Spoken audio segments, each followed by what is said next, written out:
The autumn rain hammered against the university library windows as Min-jun packed his architectural drawings into weathered leather portfolios. At 34, he had grown accustomed to the solitude that followed him like a shadow since his wife's death 3 years prior. The empty house awaited him, filled with memories he couldn't quite embrace or abandon. As he stepped into the corridor, a soft thud caught his attention. Near the philosophy section, a young woman had dropped her books, papers scattering across the polished floor. She knelt frantically, gathering soggy notebooks with trembling hands. "Are you all right?" Min-jun approached, his voice gentle. She looked up, startled. Her face was pale, eyes red-rimmed from exhaustion or tears. Perhaps both. "I'm fine," she whispered, though clearly she wasn't. Min-jun knelt beside her, helping collect the scattered materials. The papers were covered in neat handwriting, philosophy notes mixed with what appeared to be job applications.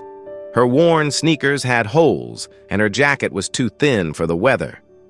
"I'm Min-jun," he offered softly. "Soo-jin," she replied, barely audible. When they stood, he noticed she swayed slightly. "When did you last eat?" Her silence was answer enough.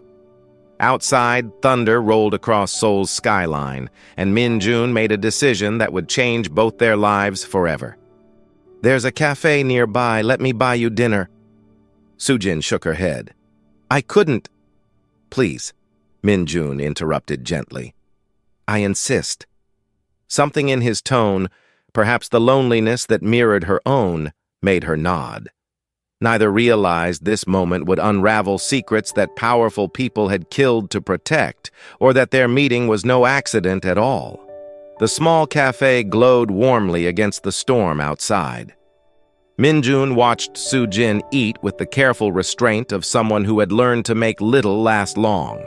She answered his gentle questions sparingly. Philosophy major, part-time jobs, studying late at the library because her boarding house was too noisy. "Where are you from originally?" he asked. A shadow crossed her features. "I don't really have family." Min-jun recognized the careful deflection of someone carrying heavy secrets. He had perfected similar evasions after losing his wife. When the cafe began closing, Soo-jin gathered her things with obvious reluctance. The rain had intensified, turning the streets into rivers. "My apartment isn't far," Min-jun found himself saying. "You could stay tonight. I have a guest room." Soo-jin's eyes widened. "I couldn't impose." "It's no imposition." The words surprised him. He hadn't offered his home to anyone since the funeral. "The weather is dangerous, and you look exhausted." She studied his face, searching for ulterior motives and finding none. "Just tonight?" Just tonight. His apartment was spacious but sparse, decorated with architectural precision and lacking warmth. Soo-jin stood uncertainly in the entryway, clutching her backpack. "The guest room is through here," Min-jun showed her down a hallway lined with his wife's photographs. "Bathroom is across the hall. There are clean towels in the cabinet." "Thank you," she whispered. As she disappeared into the room, Min-jun wondered what impulse had driven him to this kindness. Perhaps it was the recognition of shared loneliness, or maybe something deeper, a sense that this fragile young woman needed protection from more than just the storm.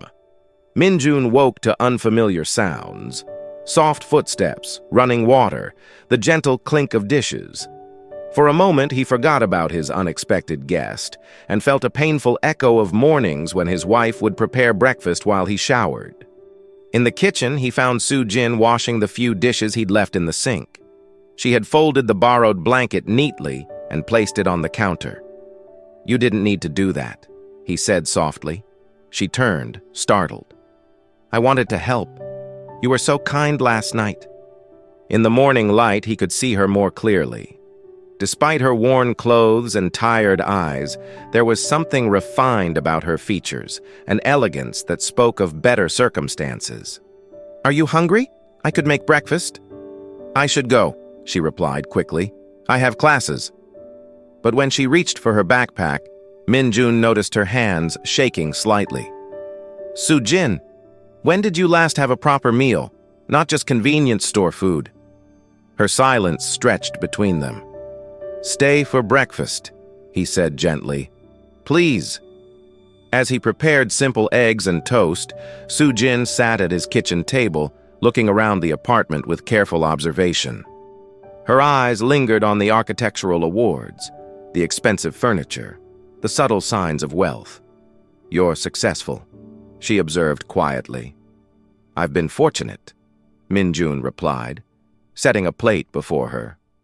She ate slowly, savoring each bite. "I should pay you back somehow." "There's nothing to pay back." But even as he said it, Min-jun sensed that Soo-jin carried debts far more complex than money, secrets that would soon demand their own terrible price. Over the following weeks, their paths crossed repeatedly at the university library. Min-jun was researching for a new project. Soo-jin seemed to practically live there.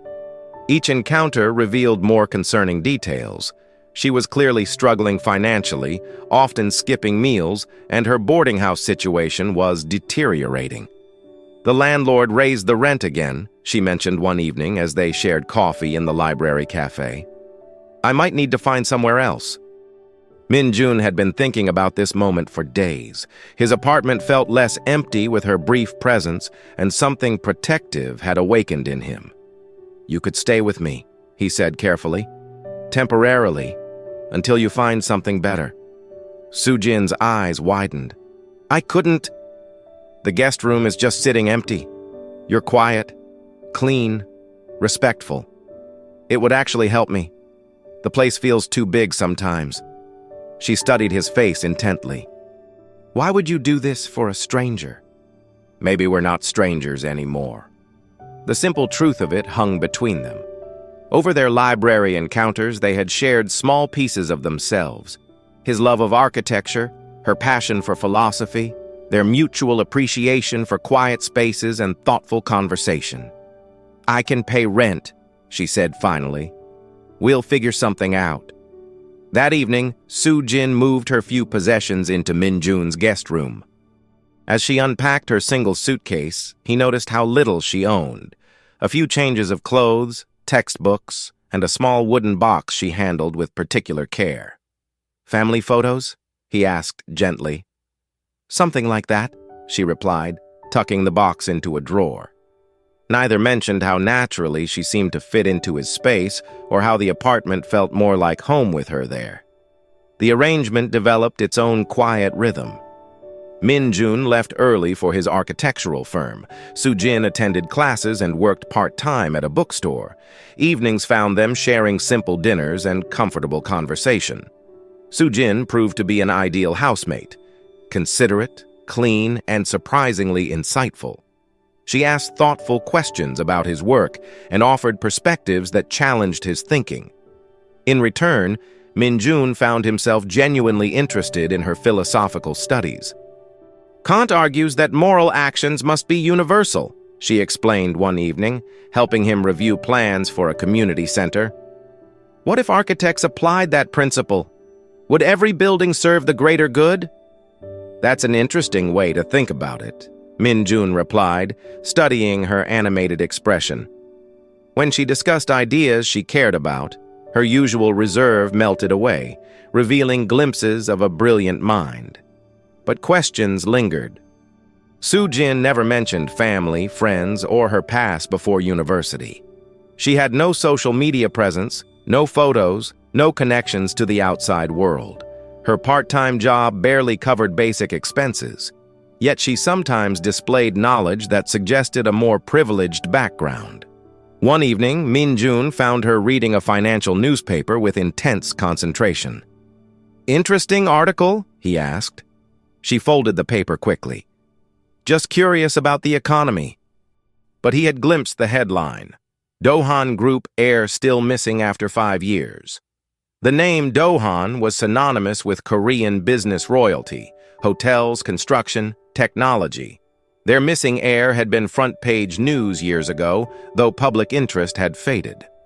"Soo-jin," he began carefully. but she had already excused herself to her room. That night, Min-jun found himself wondering who exactly he had welcomed into his home. The first sign of trouble came on a Tuesday morning. Min-jun was reviewing blueprints when his secretary announced an unexpected visitor, a man in an expensive suit who introduced himself as Director Park from Do-han Group's security division. "I'm looking for someone," Park said, sliding a photograph across Min-jun's desk. "Have you seen this woman?" The photo showed a younger Soo-jin, perhaps 17, wearing an elegant dress at what appeared to be a formal event. Her hair was styled differently, her posture more confident, but it was unmistakably her. "Why are you looking for her?" Min-jun asked carefully. "She's been missing for several years. Her family is very concerned." Min-jun studied the man's cold eyes. "If she's been missing that long, why come to me?" "We have reason to believe she might be in this area. You're known for your charitable nature. If someone needed help, they might approach you." The threat was subtle, but clear. Min-jun kept his expression neutral. "I'm sorry, but I can't help you."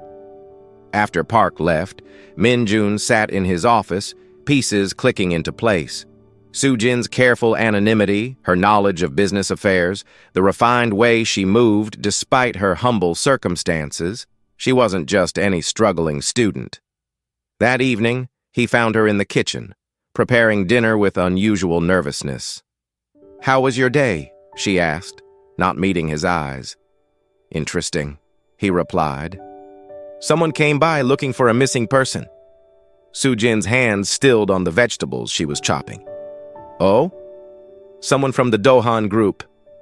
The knife clattered to the cutting board.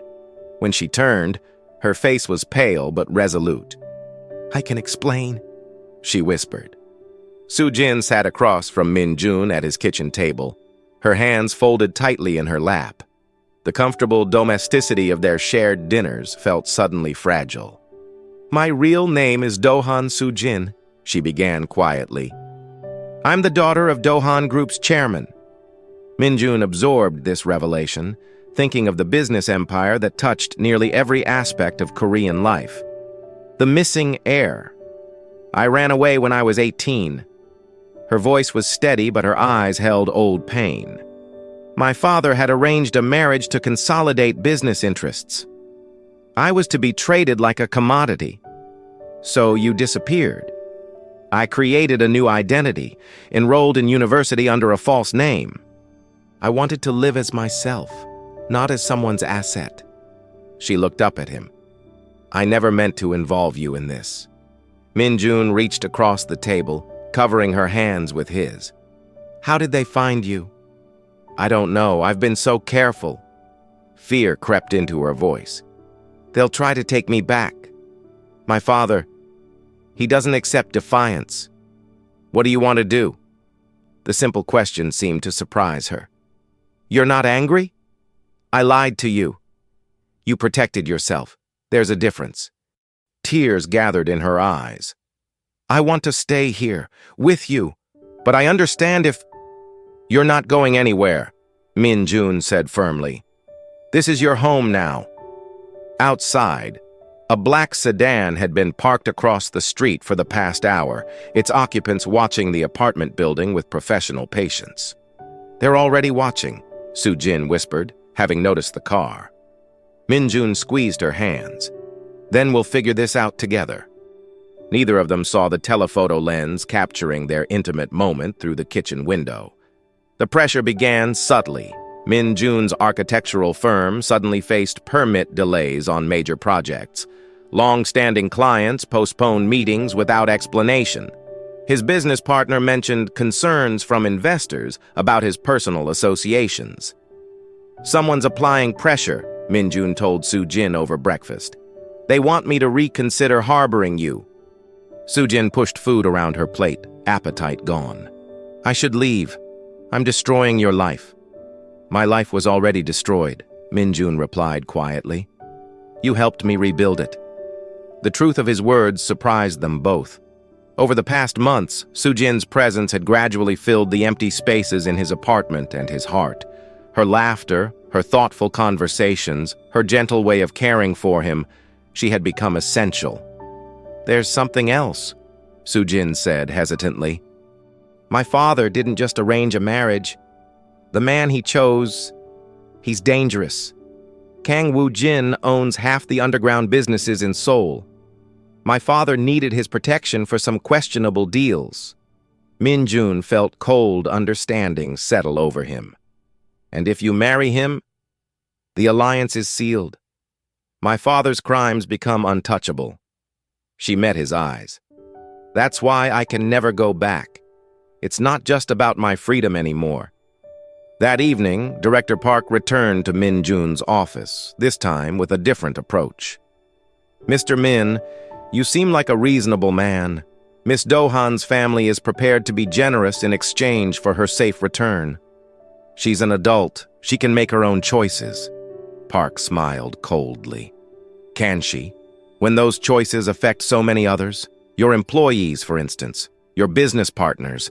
It would be unfortunate if your stubbornness caused unnecessary suffering."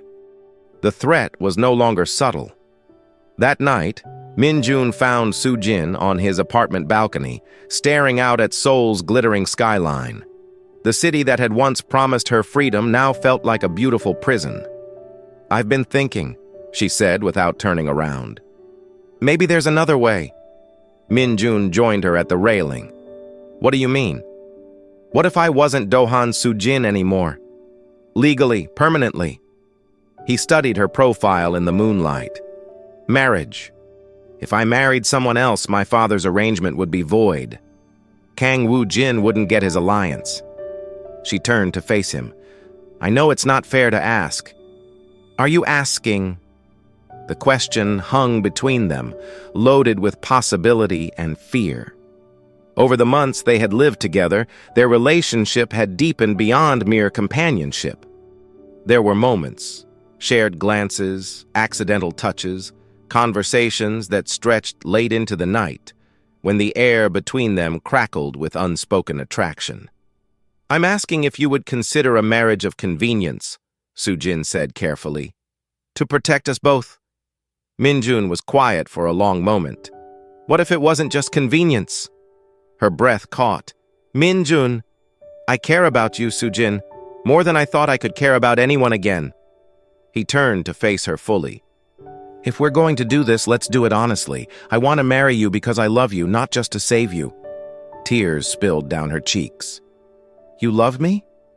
I love your brilliant mind, your gentle heart, the way you make my empty house feel like home."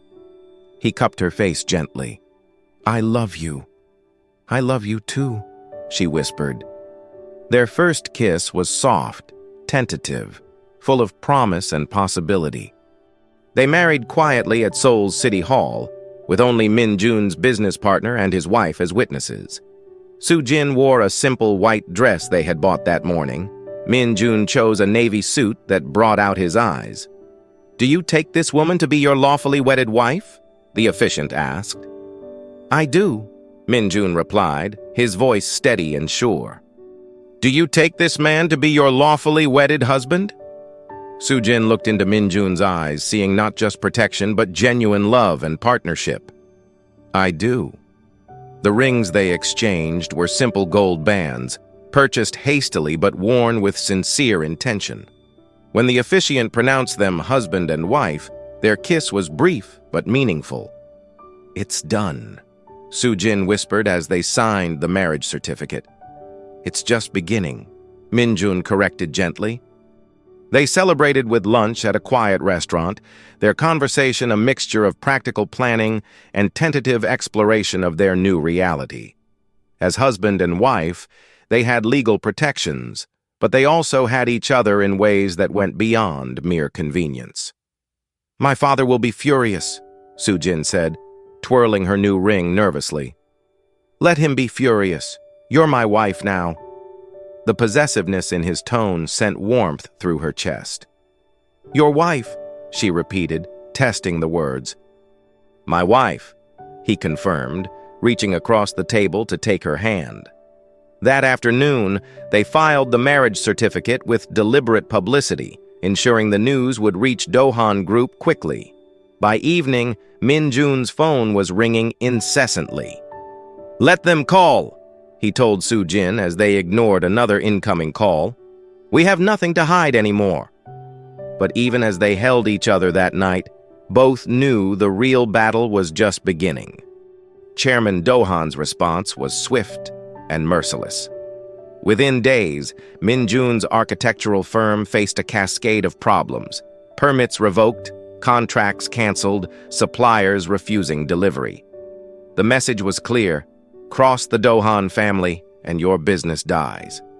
"I'm ruining you," Soo-jin said, watching Min-jun field another call from a panicking client. "You're saving me," he replied, ending the call and pulling her into his arms. "I'd rather lose everything and have you than keep everything and lose you." But the pressure was mounting. Min-jun's business partner Jung-ho arrived at their apartment looking haggard. "I'm sorry, Min-jun, but the other partners are voting you out. The Dohan situation is destroying us." Min-jun nodded grimly. "I understand." "Do you?" Jung-ho's voice was pained. 20 years we've built this firm together. Is she really worth losing everything?" "Yes," Min-jun replied without hesitation. "She is." After Jung-ho left, Soo-jin found Min-jun standing in his home office, looking at architectural awards that now felt like relics from another life. "I have money," she said quietly. "My mother left me a trust fund that my father can't touch. We could start over." Min-jun turned to her, surprised. "You never mentioned—" "I've been hiding from that life for so long, I forgot I had resources." She moved closer. "We could start our own firm, build something together." "Together," he repeated, the word carrying new weight. "Partners in everything," she confirmed. That night, as they planned their future, neither noticed the figure watching from the building across the street, or the telephoto lens documenting their every move. Chairman Dohan was preparing his final gambit. Chairman Dohan arrived at their apartment building with a small army of security personnel. Min-jun answered the door to find a man whose presence commanded immediate attention. Silver-haired, impeccably dressed, radiating the cold authority of someone accustomed to absolute obedience. "So you're the man who stole my daughter," Dohan said, studying Min-jun with calculating eyes. "I'm the man who married her," Min-jun replied evenly. "A marriage of convenience to thwart my plans. How romantic." Soo-jin appeared beside Min-jun, her chin raised defiantly. "Father." "Soo-jin." Dohan's voice softened slightly. "You look well. Poverty suits you." "I'm happy," she replied simply. "Happiness is a luxury you can't afford. Kang Woo-jin is not a patient man. Your little rebellion has consequences beyond yourself."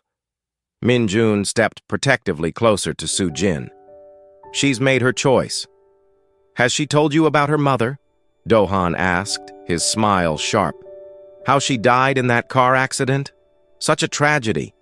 Accidents happen so easily when people don't cooperate." The threat was unmistakable. Soo-jin paled.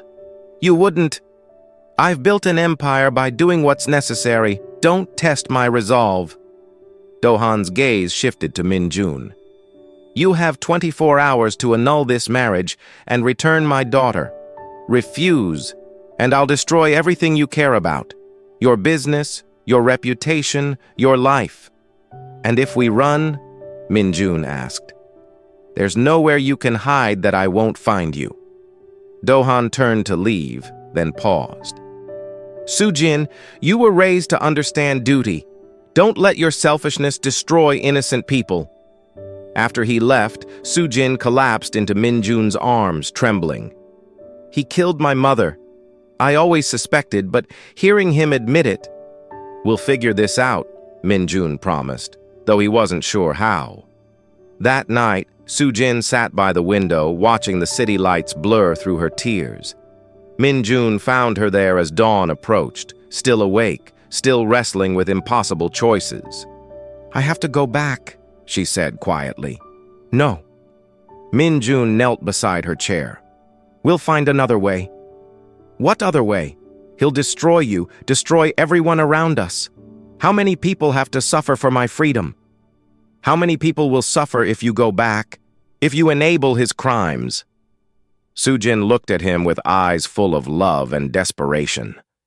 "I can't let him hurt you, and I can't let him take you." Min-jun took her hands. "We made vows, remember? For better or worse." "This is definitely worse," she said with a weak smile. "Then we face it together." As the sun rose over Seoul, they held each other, drawing strength from their connection. Whatever came next, they would meet it as partners. The phone rang. Min-jun answered to find an unexpected voice, Prosecutor Kim, a man known for his crusade against corporate corruption. "Mr. Min, I believe we have a mutual interest in bringing down Chairman Do-han. Would you be willing to help?" Min-jun looked at Soo-jin, seeing hope kindle in her eyes for the first time in days. "What did you have in mind?" he asked. "Your wife has access to information that could expose years of illegal activities, but we'd need her testimony. And protection? Full witness protection for both of you. New identities, relocation, the works." Soo-jin took the phone. "Prosecutor Kim, this is Do-han Soo-jin. I'm ready to tell you everything." As she began to speak, Min-jun realized their story was far from over. It was just beginning. 6 months later, Min-jun and Soo-jin stood on the balcony of their new apartment in Busan, watching the sunrise paint the ocean in shades of gold and pink. The view was different from Seoul's skyline, but the peace they had found was worth the change. Chairman Do-han was in prison, his empire dismantled by the evidence Soo-jin had provided. Kang Woo-jin had fled the country, his criminal network exposed. The trial had been front-page news for weeks, but now the media attention was fading. "Any regrets?" Min-jun asked, wrapping his arms around his wife from behind. "Only that it took so long to find the courage," Soo-jin replied, leaning back against his chest. Their new architectural firm was small but growing, built on principles of community service and ethical practice. Soo-jin had returned to university, pursuing a master's degree in social philosophy. They were building something meaningful together. "I have something for you," Min-jun said, producing a small wrapped package. Inside was a delicate necklace with a pendant shaped like a house, simple, elegant, perfect. "It's beautiful," Soo-jin breathed. "Home isn't a place," Min-jun said as he fastened it around her neck. "It's wherever we're together." She turned in his arms, her eyes bright with tears of joy. "I love you, husband." "I love you too, wife." Their kiss was interrupted by the ringing phone, their first client in Busan, ready to discuss plans for a community center. As they walked inside together, hand in hand, both knew they had found something more precious than wealth or status. They had found each other, and they had found home. The shy student and the widowed architect had become partners in every sense of the word, their love story proof that sometimes the most unexpected encounters lead to the most extraordinary destinies.